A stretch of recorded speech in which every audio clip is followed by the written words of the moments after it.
Bonjour, bonjour, on se retrouve dans un nouvel épisode de Mon Jardin Nature sur la série des Mustélidés et cet épisode est consacré au putois. Doté d'une belle fourrure mais malodorant, discret dans ses habitudes mais peu subtil vis-à-vis des pièges, tel est le putois. Ce petit carnivore se cache le jour dans le terrier des lapins, dans les trous d'arbres, les paillets ou les tas de fagots, généralement au ras du sol.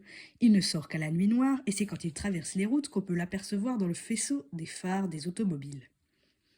Autrefois, c'est dans les mâchoires des pièges qu'on le voyait le plus souvent.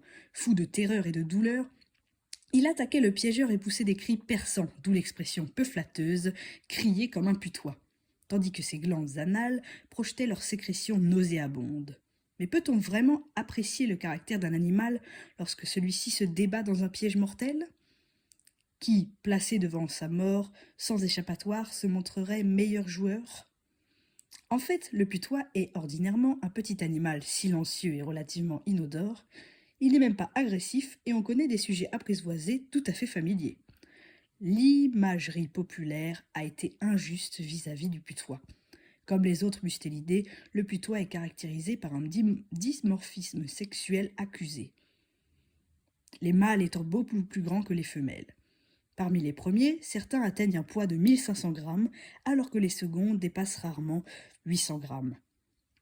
L'espèce a visiblement évolué en fonction de la chasse dans les terriers, tête en forme de coin, oreilles réduites, pattes et queue courtes, corps vermiforme très allongé, la mâchoire armée de longues canines et puissantes, et ses griffes acérées, quasi rétractiles.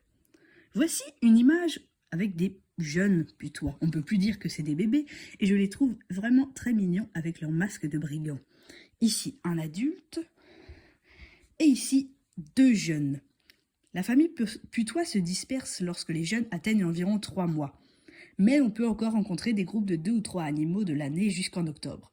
Ainsi, ces deux jeunes transportant un jeune étourneau sansonnais.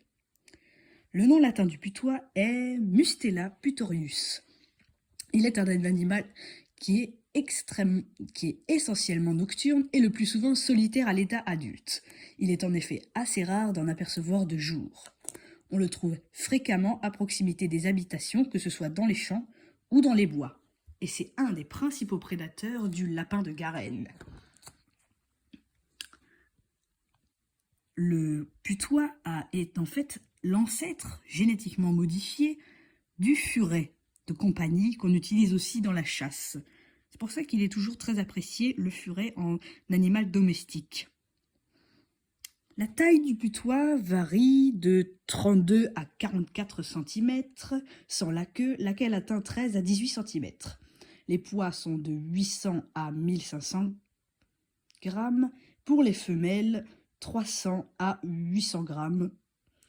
Et la couleur du putois est sombre avec les extrémités presque noires. La tête présente une tache blanche autour des yeux et en forme de lunette. La reproduction a lieu de mars à août et la gestation dure environ 42 jours. Le nombre de petits varie de 5 à 12, dont seulement 4 à 6 survivent jusqu'au sevrage. Le régime est principalement carnivore, il se nourrit de rongeurs, de lapins plus précisément, et il fait souvent des attaques près des volailles. Mais, vivant cependant souvent près des milieux aquatiques, il attaque aussi les radeaux, les écrevisses, les grenouilles, qui sont en effet parmi les proies favorites du putois. J'ai déjà parlé du putois dans une vidéo précédente consacrée aux prédateurs du crapaud commun. Le putois utilise en effet une technique astucieuse qui est d'enlever la peau du dos des crapauds pour manger l'intérieur. Les prédateurs du putois sont l'homme, mais les renards et les chiens font aussi beaucoup de dégâts.